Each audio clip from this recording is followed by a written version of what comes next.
সমগ্র রাজ্যের সাথে নদিয়া জেলার রানাঘাটেও পদ্ম ফুল ফুটল।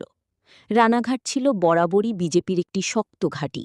সেই ঘাঁটিকে কোনো দলই ছিনিয়ে নিতে পারল না। পদ্ম ফুল রানাঘাটের ৩টে কেন্দ্রেই ফুটে উঠল।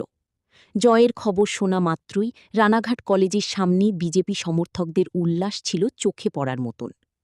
আজকের এই জয়ে হিন্দু জাগরণ মঞ্চের পক্ষ থেকে সভাপতি শ্যামল মল্লিক মহাশয় সাংবাদিকদের মুখোমুখি হয়ে ঠিক কী জানালেন শুনে নেব। রানাঘাট থেকে সন্তুদের একটি বিশেষ রিপোর্ট।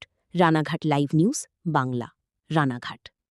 আসলে হিন্দু ঐক্যবদ্ধ হয়েছে, বাংলা আজকে বাঁচলো। জিহাদিদের হাত থেকে বাংলা আজকে বাঁচলো। আজকে চরমভাবে হিন্দুত্বের জয়, এটার কোনো বিকল্প নেই। আজকে হীরকপ্রাণী রাজ্য থেকে বাই বাই হয়েছে। সরকারি কর্মচারীরা যেভাবে এতদিন ধরে ডিপ্রাইভ হয়েছে তার থেকে আজকে মুক্তি পেল, সাধারণ মানুষ মুক্তি পেল। আজকে সন্ত্রাসের হাত থেকে বাংলা বাঁচলো। যেটা বলতে চাই যে আজকে জয় মানুষের জয়। এই জয়ে সমস্ত মানুষের পাশে আমাদের থাকতে হবে এবং সমস্ত মানুষকে এই বার্তাই দেব যে আপনারা শান্ত থাকুন, সাধারণ মানুষের পাশে থাকতে হবে, কোথাও উত্তেজিত হওয়ার প্রয়োজন নেই। হ্যাঁ,